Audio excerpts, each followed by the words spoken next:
Carson Beck has signed to transfer to Miami, as many of you predicted. We need to talk about whether or not that's a good thing for Carson Beck and Miami, and what this means for Georgia and its quarterback room.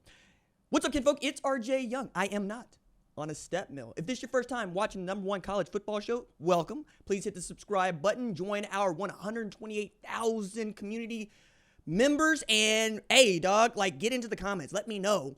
Do you think this is a good move for Carson Beck? Do you think it's a bad move for Carson Beck? What do you think it is for Miami? What do you think it is for Georgia?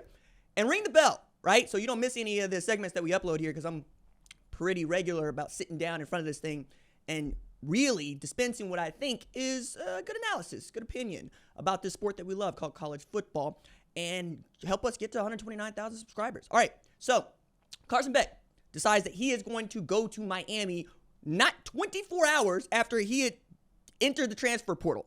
We got news he was in the transfer portal, he entered the transfer portal, and he came out the very next day at Miami.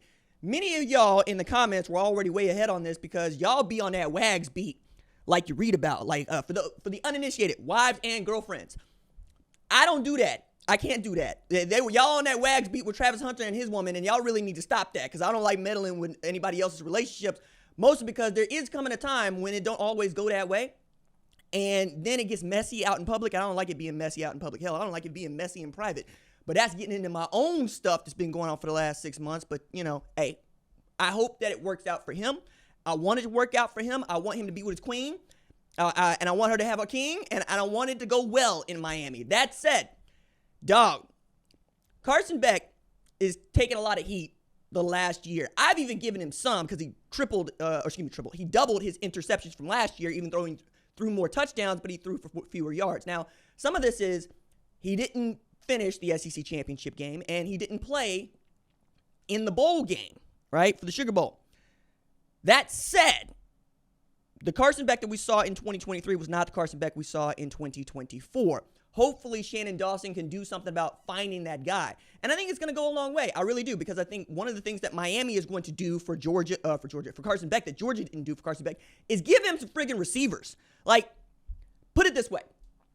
The quarterback who led Georgia to back-to-back SEC championship game appearances, who won an SEC title, who was the most prolific passer in the conference, had the highest completion percentage in the conference, and threw for a ton of touchdowns in the conference, has elected to join a program in Miami that ain't won no conference championship in 22 years. That's Big East or ACC. They just ain't been about it. We're also talking about a Carson Beck who beat the ACC champion Clemson at the start of the year, a team that made the college football playoff and beat what we thought was a really good SMU team. Turns out they weren't that good, to say nothing of how good or bad Penn State is.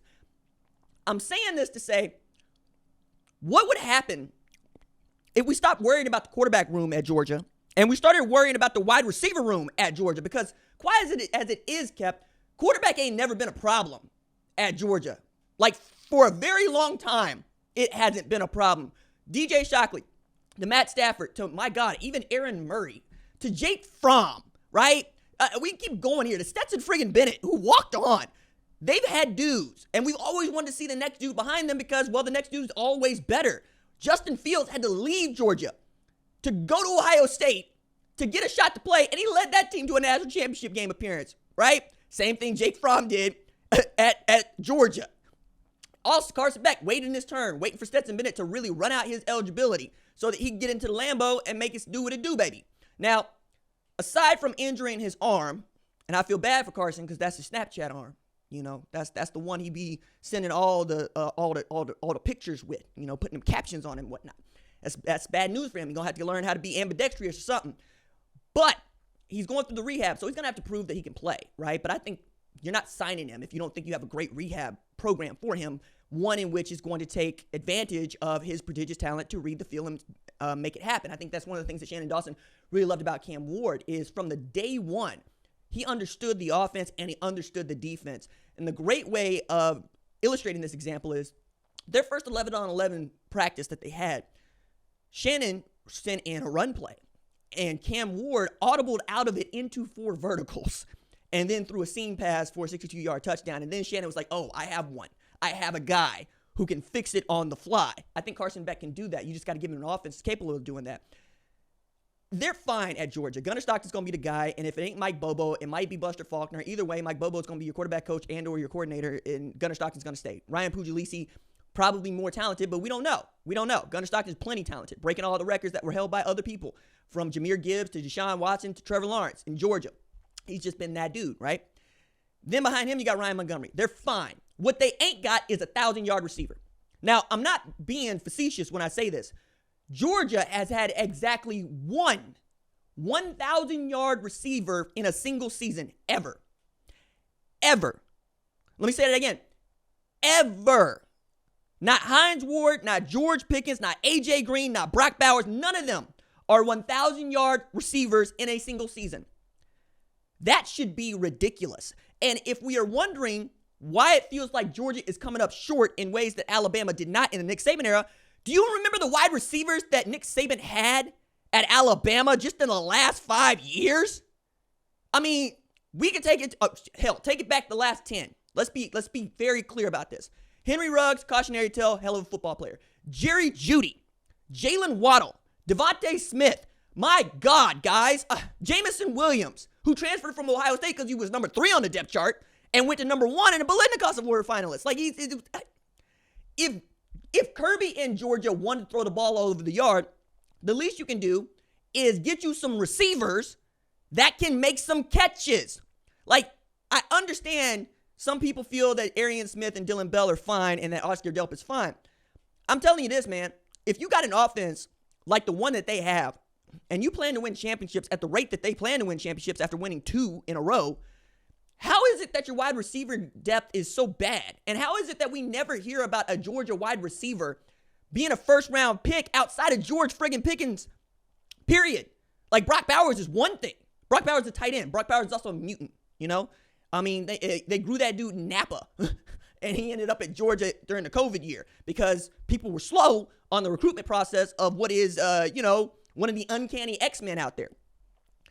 I think Carson Beck's going to get wide receivers that can make it go, and he might be a 4,000-yard passer next year. He might throw for 40 touchdowns next year if he's healthy. On that front, I think this is a great move for him. I think it's a great move for Miami. I think Miami is right there. They're on the cusp of being really, really great. It just seems like Mario Cristobal has been Mario Cristobal.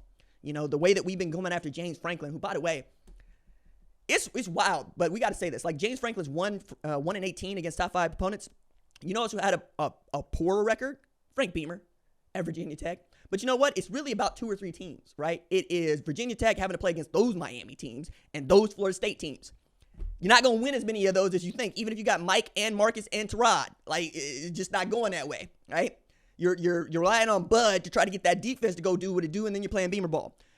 For Penn State and James Franklin, it's been, damn, you run into the buzzsaw that is Ohio State and Michigan every single year, okay? It's just tough. And then you go lose this game to Notre Dame. Notre Dame, a blue blood, but not a team you got to face every single season. And they go do what it does, right? They're also undefeated against ranked opponents this year, which means that they just need to take the ranking off of Ohio State or Texas name, and then everything will fall into place, right? I'm just joking. But I think this is going to be cool for Miami. I think they're going to be a top 25 team going into the preseason if things continue to trend the way that I think they are with Carson Beck getting on course.